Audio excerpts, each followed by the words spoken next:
Welcome to Solutions for Higher Education, a podcast by Scott L. Wyatt, president of Southern Utah University in Cedar City, Utah. To subscribe to this podcast, please visit www.suu.edu/President's Podcast, where you will find both the audio and a written transcript for today's podcast. Hi again, everyone, and welcome to Solutions for Higher Education, a podcast featuring Scott L. Wyatt, the president of Southern Utah University in Cedar City, Utah. I'm your host, Steve Meredith, and I'm joined in studio today, as I always am, by Scott Wyatt. President, how are you? Terrific, thanks. We have been, I don't think it's been any big secret to some of our listeners that the nature of my schedule, and especially your schedule, requires that you and I do recordings sometimes in advance. And so we'll get together and record 2 or 3 at a time, 2 or 3 podcasts. And I don't think that anybody would dispute that since the last time you and I did a podcast, the world has changed significantly around us. We are sitting here on April 21st, 2020, carefully sitting 6 feet apart.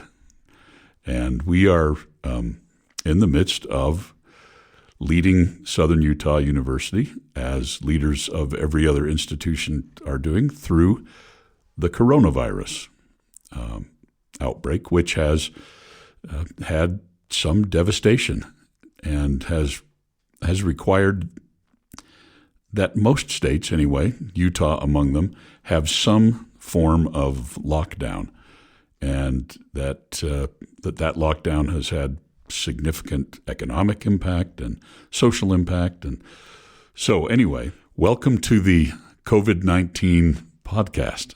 We've spent this semester talking about disruptions and changes in higher education, enrollment projections, and all of these kinds of things that are happening. And of all of the disruptions, nothing equals the one no one expected. That's right. Which was a global pandemic. It's always the thing you're not worried about that gets you. Yeah. Well, we thought, Steve, that it'd be interesting maybe to just talk about what it's like to be a university during a pandemic, to work at, to study at, to lead or teach, to have different kinds of jobs. And so this will be kind of fun to you and I are doing this almost every day or every other day. And early on, it was very intense because we were making decisions every day. And now it's almost changing hourly. Originally. Yeah. In fact, it was changing hourly. Yeah. And now we're just a little bit more in smooth seas, but the storm is not over. No. Of course. So maybe now's a good time to pause and talk about this at the end of this semester and as we move into summer semester. So this will be our last podcast for spring semester. That's right. 2020. Which is a semester unlike you or I have seen in our lifetimes. Ever experienced. Yeah. I've had a lot of people say things like, wow, this is the first time anything like this has ever happened. Or government's taking so much control, they'll never give it back. This is a precedent that is terrible. Or why are we prioritizing one form of health over another form of health? Or, just all these interesting discussions that happen between people when you're responding to something that they have never seen in their lifetime. Right. But one of the fun things is to always look at history. And so this isn't the first time that Southern Utah University has been involved in a pandemic. We had the smallpox back in 1901. The university completely closed down for 2 weeks. Oh, wow. And then in 1919, the university closed down for 4 weeks because of the Spanish flu or the great influenza, whatever we call it. Right. The poor Spaniards got blamed for this, but The Spanish Kansas City flu. the Kansas. Yeah, it probably started in rural Kansas. Yeah. It might have started in China. It might have started in France. Mm-hmm. But it did not start in Spain. Because this was all during World War I, or the wrap-up of World War I. And so people were traveling in ways they may not have, and in numbers that they may not have. And so people brought sickness home with them. Spread it everywhere. Yeah.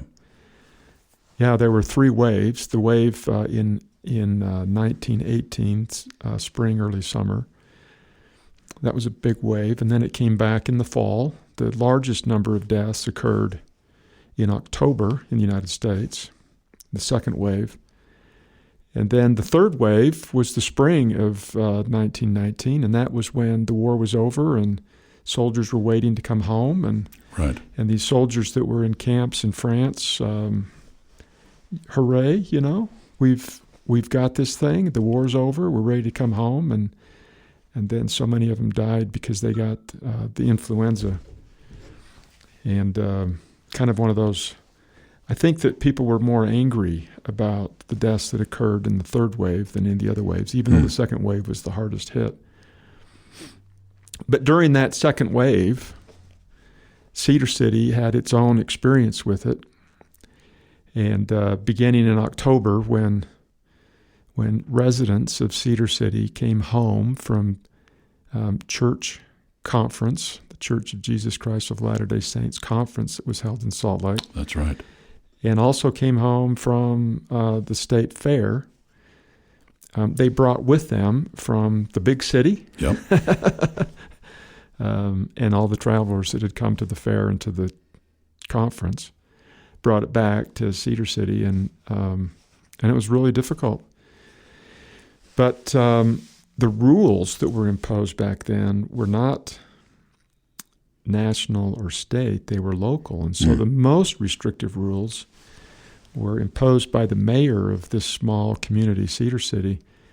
It was against the law, punishable by fine or imprisonment, to be out on the streets without a face mask. It was punishable by fine or imprisonment to get together in groups, even in private residences. It was against the law to invite your neighbors to come over to your home and have an evening together playing games or something. So the lockdown that occurred then was far more dramatic than the lockdown we have now. They still had restaurants open back then, so that's a different thing. Right. But if you were in the restaurant not eating, you had to have your mask on. And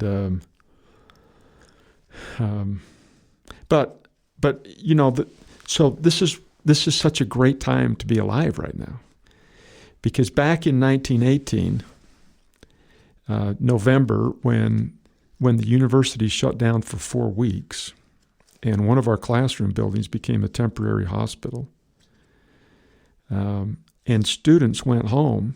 They couldn't take their homework with them, really.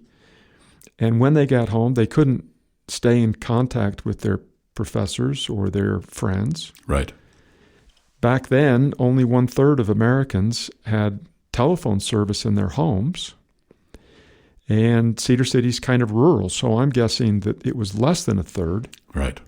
of our students would have had telephone access. Certainly they didn't have the ability to drive around in cars. And we're at the end of World War I, so you've got all that interplaying with it. So when students went home, they went home. And our students that are going home or went home, the semester's over now, but the students that went home, they were able to get online and talk face-to-face with their classmates and talk face-to-face with their faculty members, and our mental health counselors can still have sessions with them. Wow, this generation that has been sometimes accused of being overly socially engaged on technology and not socially enough engaged face-to-face. Right. is the most well-equipped generation of all time to be able to handle a pandemic like this. Yeah. And what a miracle the technology is too, that has made this possible. Even 10 years ago, we wouldn't have been able to snap our fingers and say, you know what, over spring break, let's change the way that we deliver every class. Everything. That just would have been completely unthinkable. We wouldn't have had the capacity. Maybe even 5 years ago, we probably had the software, but not the capacity to do it 5 years ago. So you would never say, hooray that the pandemic waited till now to attack. But if you had to have it come, it's wonderful that we've, even though we've seen shortages in grocery stores and strange hoarding of toilet paper and other things, that in fact the technology that we have has allowed us to continue business, not as usual, but continue to stay in business. Continue. Yeah. Yeah, I imagine in 1918 students couldn't graduate. They couldn't. I don't actually know, but 4 weeks without school. It's a long time. 4 months. Yeah. Well, let's talk about the student experience and the issues that we deal with. As you said, over spring break, it was fortunate for us that spring break hit when it did. Our spring break was good because by the time spring break ended and before spring break, by the time spring break started, after spring break started, and before it ended, we had to make this decision to go online. And it really wasn't our decision. It was a statewide decision. Right. But we were able during that week to shift everything. And we were expecting something. So there had been training and work going in case we had to go online. But students found themselves going online or in remote delivery. Online meaning the kind of class that you log into anytime you want, and you do the work as fast or slow as you want. And remote meaning that you log on to an online conference. A Zoom meeting live. Or a Google meeting of some kind. Yeah. You still show up at the same time and get your lectures remotely. So the student issues were everything from, okay, we're going to go online. Are we going to do these online or remotely? How do we help everyone get trained up to be able to do this? Do we encourage students to move back, or do we encourage students to go home? How are we going to offer all the services that we have in terms of counseling, mental health counseling, academic advising, tutoring, all of these kinds of services that are typically face-to-face services? We're going to have to adjust all those so that we can deliver them remotely.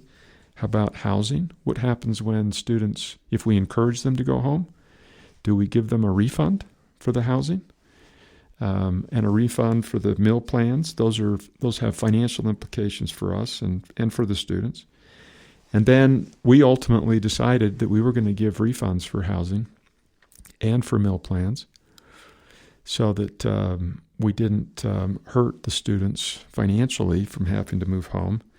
But then a lot of the landlords in town weren't able to do that. They couldn't do it. They didn't have the kind of resources available to be able to do it. And so that created some tension between landlords and the university as a houser. And then we've got all of these shows. Even my daughter, who had a fine arts show to present, by the time the show got up, towards the end of the semester, then nobody could go see it. So the shows, the concerts, all the recitals, the plays, everything including commencement and all these things that the psychology department has their annual research conference that is a spectacular conference, and nobody could present. Nobody could any of that be stuff. Involved. Yeah. Tuition and fees. How do we deal with tuition and fees when we're not offering the services on campus that they thought they were buying? How do we communicate everything to the students? That was a real challenge for us, figuring out how to best to communicate. And then the international students. We've we've got a lot of international students here. About 7% of our students are international, and what's happening with them? And some of the sad pieces of this are that we've got a partnership with a university in Wuhan where this pandemic started, and a lot of Chinese students, some from Wuhan. None of them brought this virus with them, but the students that we have from those countries, some people in the community looked at them with suspicion, right, and with a lot of nervousness. And out of politeness, a lot of international students, particularly from the Asian countries, wear masks. So the first masks that were seen in Cedar City were being worn by them, and some people would look at them and think, you must be sick, I need to stay away from you, when they're either just being careful or polite. And all along, we're registering students for summer and not sure what we can do about summer. And ultimately, that decision was mostly made for us as well, that the entire summer is going to be online or remote, so that we won't have anything being offered during the summer. Now, that's actually a big deal for us, because we've been working on an initiative that we've talked a little bit about here, this Get a Degree in 3 Years initiative that the state had given us some funding for, and we were concerned that we were going to end up really, really having a super negative impact on our summer enrollment by the fact that we weren't able to offer any face-to-face courses. That has turned out to be a little bit less of an impact than we had feared. I think that we actually have seen the summer enrollments, I'm knocking on wood here silently, that so far our summer enrollment has held. It's not been quite what it was, but it's mostly held. And again, as you suggest, we're delivering these either online in the traditional asynchronous sense, or we're delivering them face-to-face, but face-to-face meaning a Google Hangout or a Zoom meeting. There's not going to be anything taught actually face-to-face here on campus. And you know, we ask students a lot about what their experience has been. But I don't know if you remember, but we actually held a student feedback loop where we asked students. I always circle back to this because I think it was quite interesting. When we talked with students about this delivery mode question, we said, so was your experience better or worse or the same when you left after spring break and were not able to return to campus to normal face-to-face courses? And I think we all imagined that a significant number of students would say worse. We actually would not be surprised by that. Our faculty are great face-to-face teachers, and that they would not be able to finish in the fashion they were expecting would be disappointing to students. And so 38%, we had more than 1,000 students respond to this survey. 38% said, yeah, it was worse. But it was a little bit of a surprise to us that 33% said it was the same. And 14% were undecided. They couldn't decide if it was better or worse. And 8% said it was better. So if you factor those that were, it's the same, or, yeah, I can't decide, or, gee, I thought it was better, together, it's actually the majority of the students were fine. Were fine. Yeah, and as you and I have worked with individual students, we hear complaints. Certainly, as you've said, this isn't what I paid for, or why am I paying a student fee for something I'm not going to be able to participate in? But a number of students and faculty have indicated to us that while they certainly weren't rooting for this to continue and they'd love to see a return to normalcy, that in fact this has actually been okay, that either delivering or receiving the course in this fashion has not significantly negatively impacted their learning, and some actually have enjoyed it. Yeah, what we've learned is several things relative to students, and one is that everyone is different, and And some people are thriving in this environment. They love being home and having a little bit more flexibility. That's they love watching their courses online. They love being able to move at their own speed, if that's the mode that they're getting their class in. They love putting on a nice shirt and keeping their pajama bottoms on because nobody can see the pajamas. That's right. They love lots of pieces of that. And then we have some students that are struggling to get out of bed because they're so depressed by all of this. Yep. And it reminds me that of all the things that we're trying to teach, the character is probably the supreme. We're trying to help people develop grit, the ability to face change, to adjust their lives, because the students that leave here are going to see multiple significant changes throughout their careers. They're going to have many different jobs. The job that they end up doing may not have been invented yet,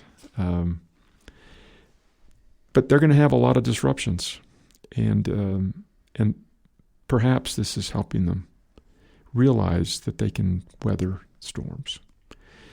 But it puts a lot of responsibility on us to try to continue to deliver the services that we have, and it does, and have our mental health counselors continuing to stay and connect with them, and just really interesting. It's really super interesting.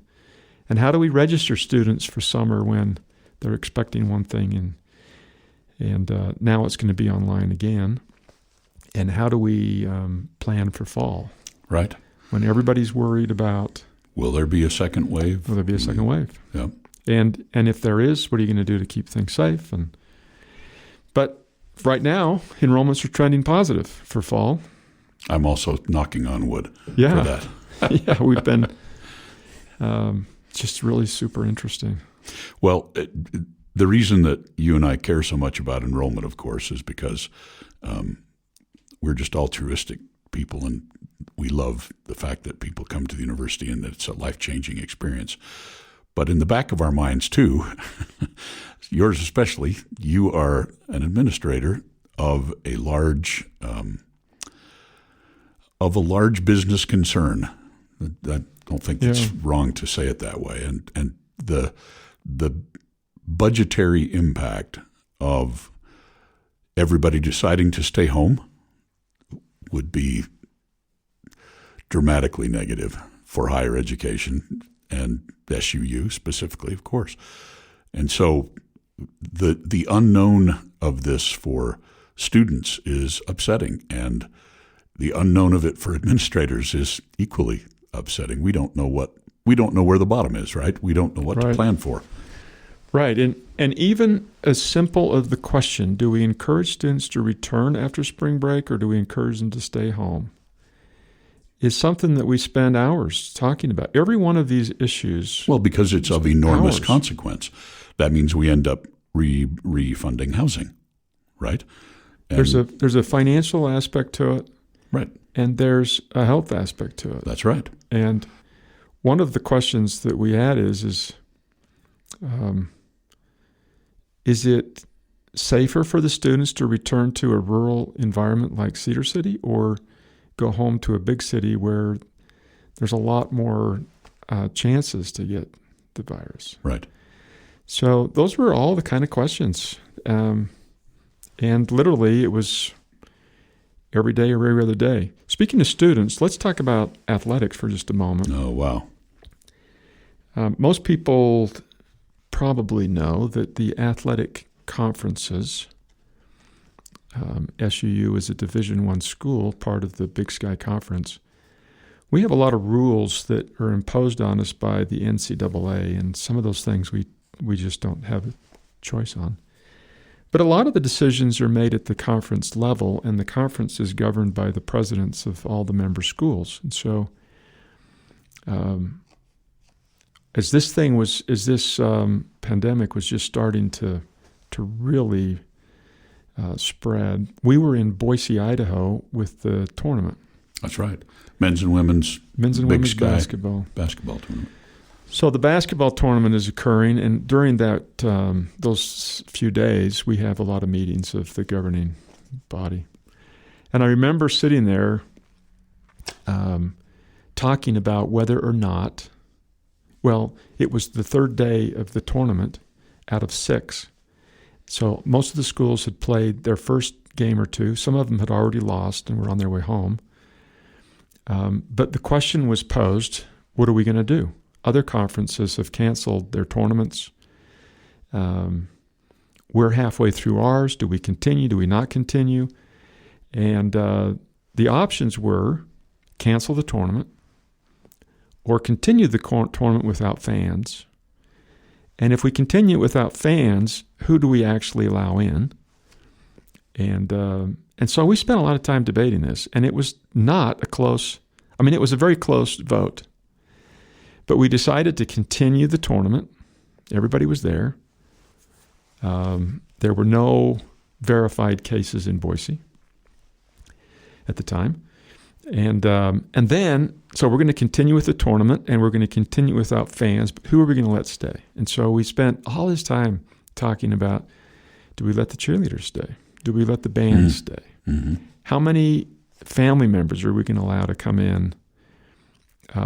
So each student athlete can have 5 tickets for their family that can watch. Everybody else has to go home. And we finally decided that we were going to let the bands stay and the cheerleaders stay. And then we moved on to the next topic, and within 30 minutes, the commissioner said, just off the wire, and listed 5 conferences that had just canceled their tournaments. Wow. Some of them at halftime of a game. And we looked at each other and said, we just revisited the decision and canceled the rest of the tournament from then on out. And then the next question was, what are we doing with all the spring sports? And some conferences, this is a big financial decision. It's not for us. There's no finances really involved. In fact, if we cancel it, we're probably financially better off. We lose money on athletics. We don't gain money on athletics. But for us, it's mostly, I just feel so bad for these students that have worked so hard, and some of them are seniors, and this is their year to win a championship, and we're taking that all away. Yep. It's like canceling the Olympics. It is, which has happened for them, which has happened. But those are all really difficult challenges. And then so we ended up canceling the spring season, as did all of the programs around the country. And then we had all these rules about you can't train, you can't get into the gyms, you can't practice together. The runners can go off all by themselves and run, but if you're a defensive lineman, you can't go lift weights, and you can't practice. So, and so nobody's training, nobody's practicing, no sports, all the championships canceled. And then a whole series of other questions come up. Are we going to be able to do this in the fall? Right. What about the seniors that didn't get a championship? Are we going to let them come back for one more year? And the NCAA said, if you're a spring sports student and you didn't get a chance to go to a championship, we're going to let you come back for a 5th year. And that has an interesting impact, as that makes 5 years of students instead of 4, which increases the cost for the schools and disrupts all the recruiting and everything. Right. You thought you had a certain number of scholarships, but now you don't. Now something's different. And then fall, and I was talking to a president of another university, because what we're waiting for right now is what to do with the fall sports. And we can plan to go forward, but if we can't get them together to start training until the end of July, you can't safely put Division I football players on the field 1 month later. So we can't do that. So are we going to delay the football season? Or are we going to move it till spring? Or are we just going to cancel it? And I was talking, and those decisions haven't been made yet. Right. By the time our listeners listen to this, it'll be close, maybe. The decision will be close, or else it'll be, we'll send this out, and then within a day or two, that decision will be made. So it may be made by the time they listen. But I was talking to the president of one of the big schools who said, if the football season is canceled, we lose $55 million. Wow. If the football season is canceled at SUU, we gain a couple $100,000. We're not making money on athletics. It's an expense where some schools they make money. So just all these interesting pieces that play together. So athletics is one of those big ones that is really actually quite difficult. Yeah. To manage. Well, as we talk about athletics, then the next the student experience, which includes athletes and artists and musicians and everything else. The next question is, how about the faculty and the staff and the employees? How are they responding? And we ended up making a decision that, based on the requirements, everybody should work from home. And that was a slow decision, Steve. You remember we'd debate something one day, and then we'd change it the next day, and the next day, and the next day, and the next day, as we just kept revisiting this question as more information came out. Finally, we landed on encouraging everybody to work from home that could. But if somebody's job didn't allow them to work from home, then they could come in. And if for some reason somebody's job made it really difficult to work from home, that we would let them have the discretion to make that call, but ask them to make sure they socially distanced when they came in, and that we were extra careful on keeping things clean. And so we have a variety of people that are coming in. But for the most part, the campus, is everybody's home. It's not closed. There are signs on every office door that say, hey, if you want help, visit this website or call this number, and we'll be happy to help you. Yeah. But there aren't people inside most of those offices. Yeah, that's right. The receptionists, the faculty, everybody's got a phone number at home. And so now everyone's trying to adjust to being at home and working. And in the midst of all this, it was the decision to close the public schools. And a lot of our faculty and staff members have small children. Now have children at home. That's right. So now they're homeschooling, not completely, but largely. Our school district's been great, and I think school districts around the country have been great to have their teachers help and send things home with them and all that kind of stuff. But nevertheless, parents are now the disciplinarians, mm-hmm. and the teachers and the tutors, yep. the babysitters, depending on the age of the students. And so now there's just this huge distraction, and it makes it really complicated and hard for people to work. I've told you that I think the internet has never been more creative and interesting than it is right now, and that's one of the funny memes that's been going around. I can't wait to meet my child's teacher for next year. She's got to be better than the teacher she's got now.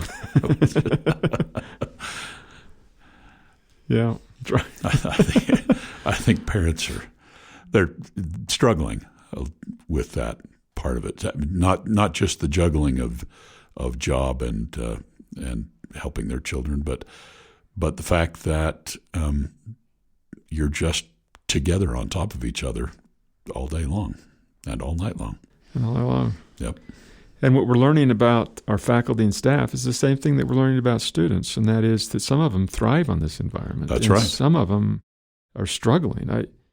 So, President, that's actually interesting. Do you think that we will see some things that never come back the way they were? I mean, are we going to just now, looking at something that we've been discussing here, are we going to suggest that some people continue to work from home after this is over? We save office space. We don't have to heat or cool quite so much of the campus. We have better parking that way.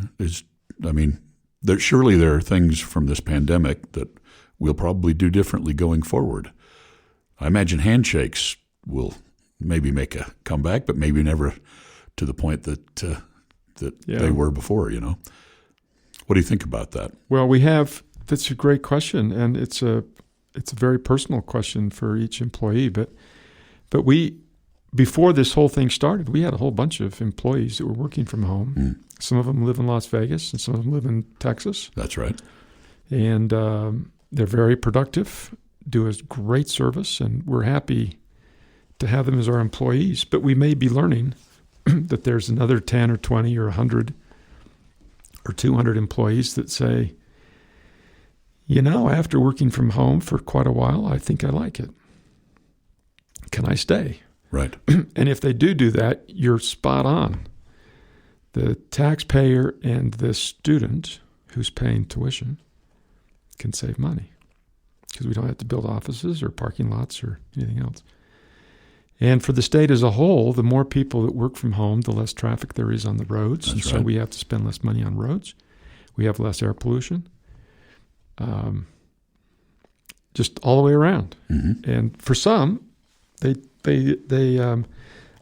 got a variety of kids that are working from home, as do you.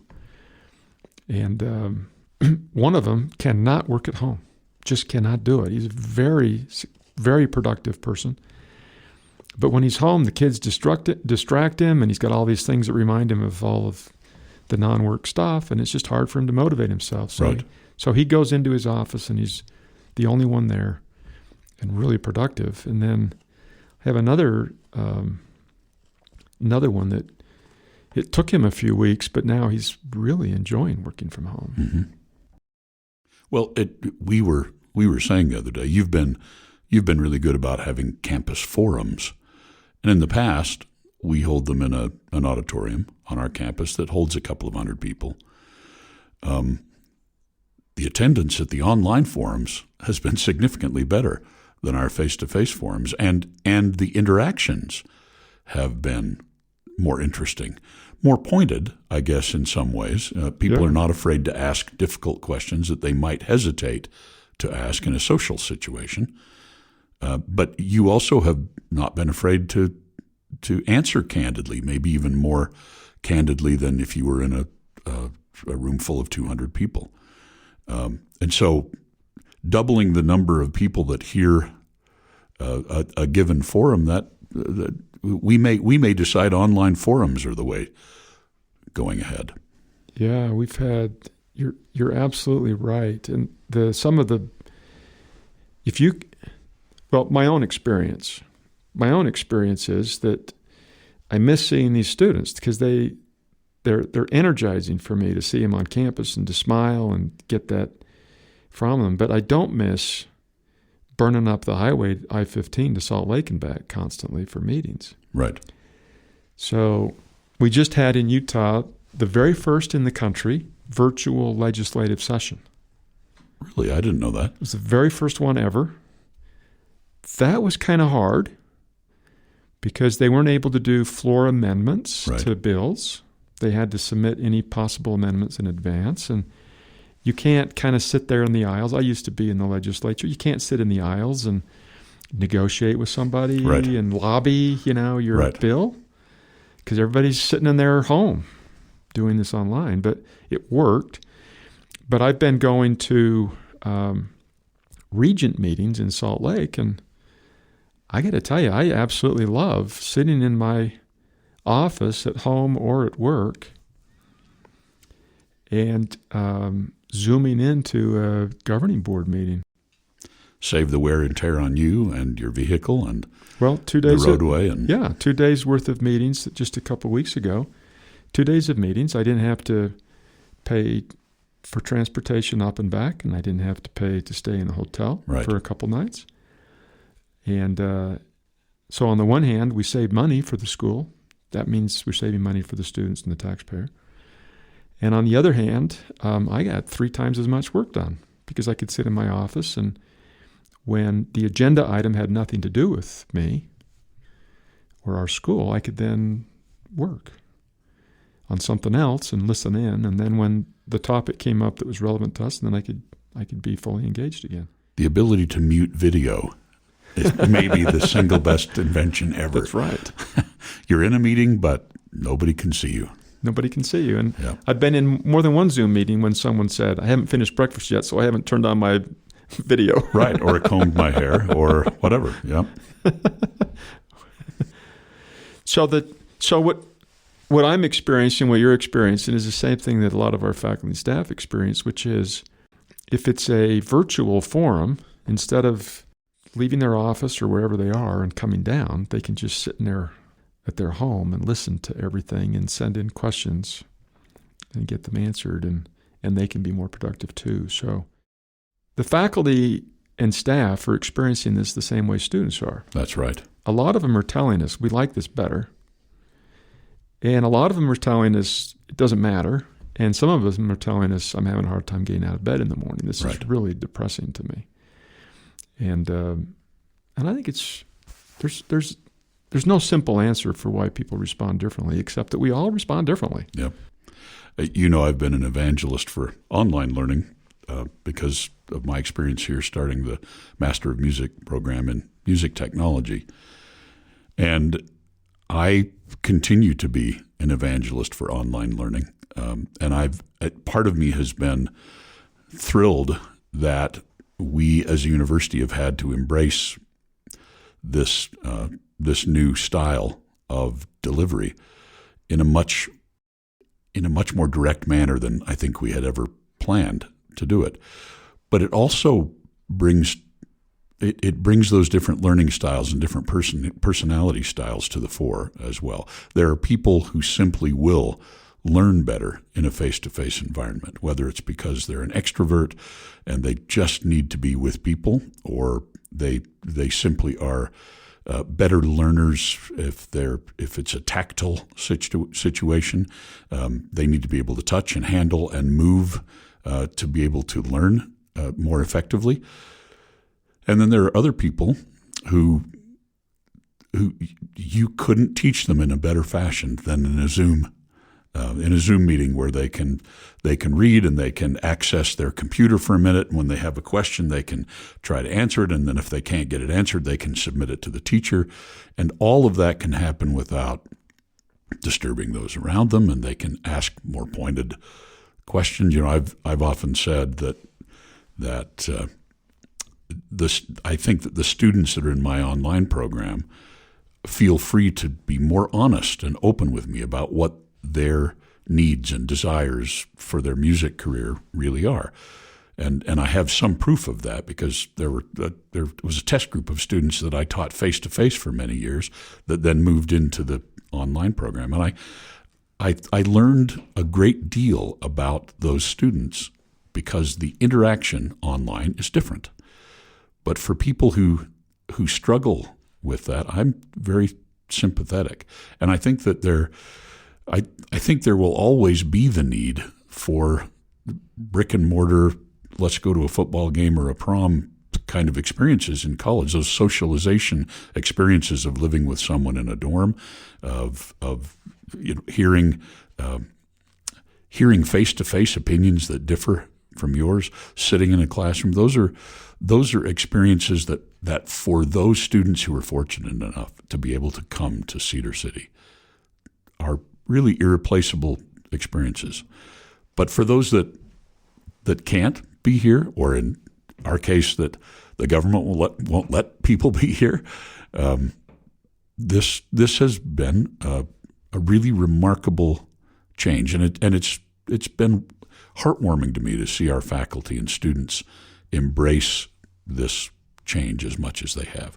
I know it's been a struggle for many, faculty included, but it's been heartwarming to see it happen. And it's partly based on our personalities, and it's partly based on conditioning.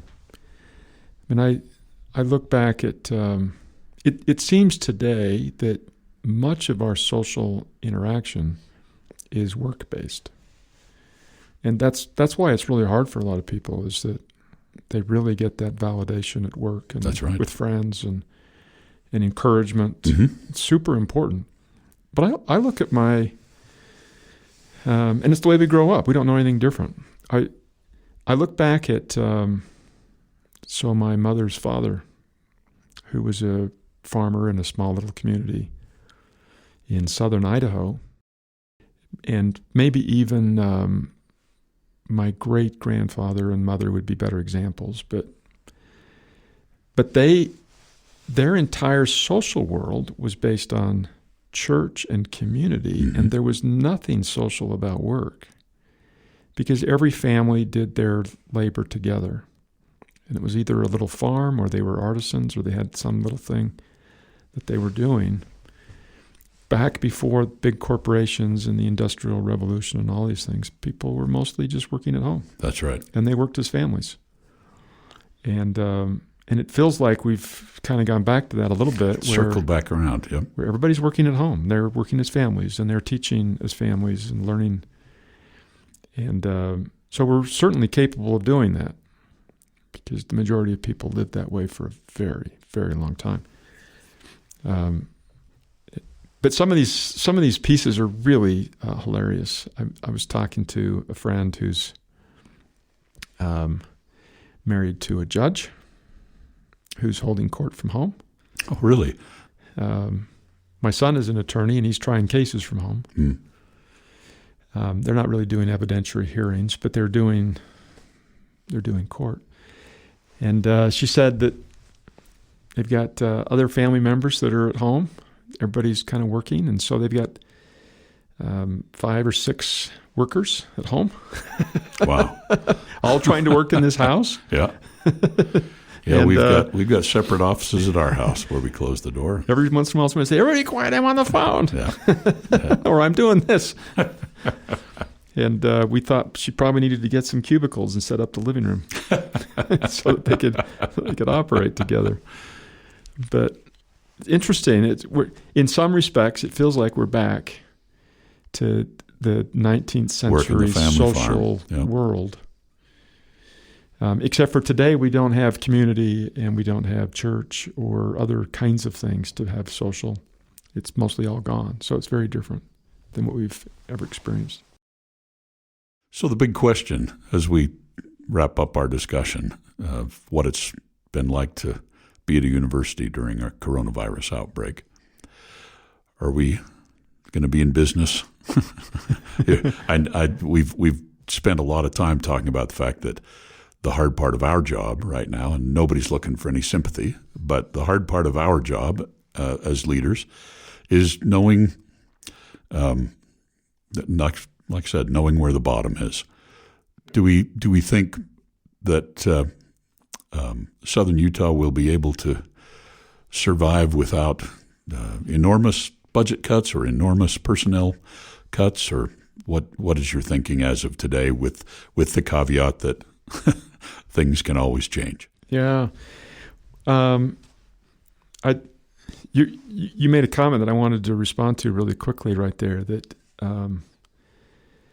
it's or add something to it, and that is, it's difficult to have these decisions every day, but I think it might be as difficult to be waiting for decisions. To wonder, yep. to have less information and be hopeful than it is to try to figure out how to make decisions. And the assumption is for most people that government jobs are secure and non-government jobs aren't. But as we look around the country, there are colleges and universities that this is going to put under, for sure. And reading in the Chronicle of Higher Education as an example, the University of Connecticut lost this semester $20 million in housing reimbursements. Wow. And other universities, one university reported that they're anticipating the potential of a $1 billion loss. Now, these are universities that are on a scale far bigger than ours, because our total annual budget, if you include everything, is $206 million. But we have a Shakespeare Festival, and we have a Utah Summer Games, and we're moving forward hoping that we can do it. But if we can't do it, then we lose more money. We lose money. So we've done, as you've alluded to, we've done a whole lot of as educated of guesses as we can possibly do to try to figure out what is the range of financial impact for us, and all of them are negative. It's just how negative. It's just how negative. Mm-hmm. And how do we best prepare? And that is with soft hiring freezes and soft purchasing freezes and being very careful about. And that's where we are right now, as exactly you and where I we are are. recording this Yep. podcast. But across the country, there will be thousands and thousands and thousands, maybe millions of jobs in higher education that will be lost as a result of all this. At different schools, depending on where they are, and a lot of them are just going under completely. Most of them will survive, and most employees will survive. Mm-hmm. And we're optimistic here, very optimistic.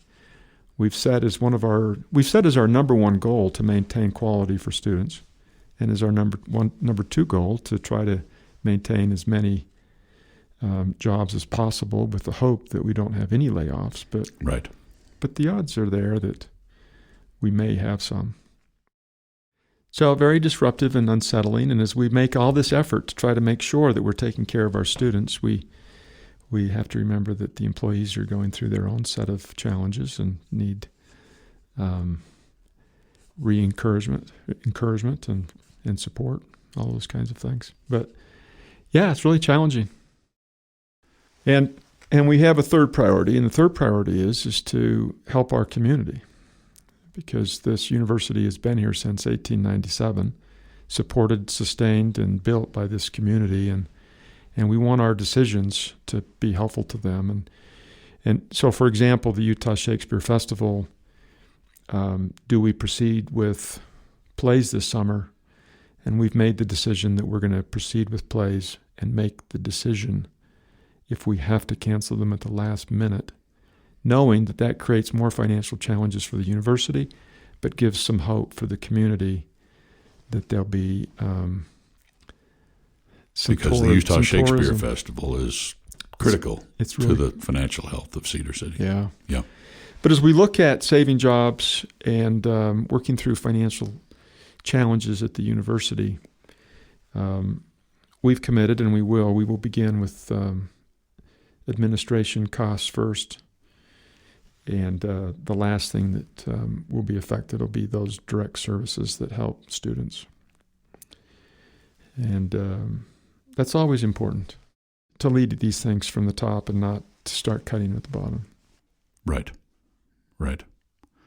Well, it'll be interesting to see where we end up. That's right. That's right. And we will learn things from this. And one of the things we will learn is that we're capable of doing things we didn't know we were capable of doing. That's right. And we will also learn that we have more personal strength than we thought we had. Or we will learn that this isn't, some will learn that this was harder than expected. But that will just provide a challenge moving forward.